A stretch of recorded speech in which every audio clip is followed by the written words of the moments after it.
நண்பனே, நீ இத்தனை வருடங்கள் கஷ்டப்பட்டு ஓடி ஓடி உழைத்து கட்டிய வீடு இன்னும் சில வருடங்களில் பால் வீடாகிவிடும் அல்லது வேறொருவருக்கு உரிமையாகிவிடும். பணத்தை கொட்டி விலை கொடுத்து வாங்கிய சொகுசு வாகனம் இரும்பு கடைக்கோ அல்லது இரும்பு உலைக்கோ சென்றுவிடும். எந்நேரமும் உன் கைகளில் தவழ்ந்த மொபைல் போன் குப்பைக்கு சென்றுவிடும். உன் ஆடம்பர உடைகள், நீ உபயோகித்த பொருட்கள் அனைத்தும் பழசாகி மண்ணுக்காகிவிடும். ஏன், இதென்ன ஆச்சரியம்! நீ அலங்கரித்து அழகு பார்த்த உன் உடல் அழுகி கரைந்து மண்ணுக்கு இரையாகிவிடும். காலம் பல கடந்த பின் நீ அடங்கிய இடத்தில் இன்னொருவர் உடல் புதைக்கப்படும்.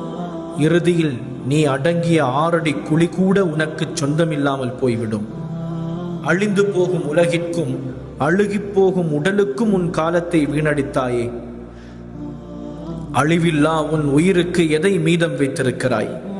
ரப்புக்கு முன்னால் எழுப்பப்படும் உன் ரூஹுக்கு என்ன ஆயத்தம் செய்திருக்கிறாய்? ரப்புடைய கேள்விகளுக்கு என்ன பதிலளிக்கப் போகிறாய்? உலகம் உலகம் என்று நீ சேகரித்த பணம் உன்னை காப்பாற்றுமா? இல்லை, நான் நான் என்று மார்பு தட்டிய உன் அதிகாரம் தான் உனக்கு கை கொடுக்குமா? ஐனமா தக்கூனு யுதுரிக்குமுல் மௌத்து வலவ் குந்தும் ஃபீ புரூஜிம் முஷையதா.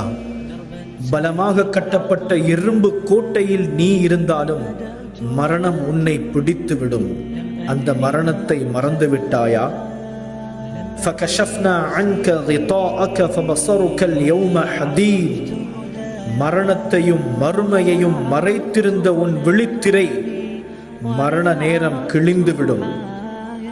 எதையோ கண்டு ரசித்த உன் கண்களால் கண்ணாடியை விட தெளிவாக உன் ரூஹை நீ காணப்போகிறாய். அப்போது அமல்களால் அலங்கரித்து அழகுபடுத்தி வாசம் வீசும் ரூஹை காணப்போகிறாயா?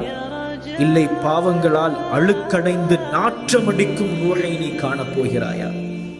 ஒரே ஒரு சுஜூது செய்திருக்கலாமே, ஒரே ஒரு சுப்ஹானல்லாஹ் சொல்லி இருக்கலாமே என்று ஏங்கப் போகிறாயா? இல்லை, மலக்குகளால் சுவனத்தின் நன்மாராயம் கேட்கப் போகிறாயா?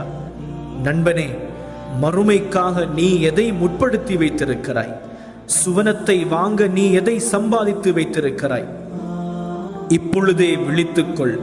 உன் வாழ்வை சற்று திரும்பிப்பார். உனக்குள் நீயே கேட்டுப்பார்.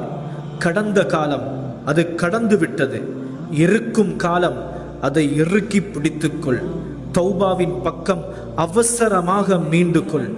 உன் மரண நேரம் வெகு தூரமில்லை என்பதை புரிந்து கொள்.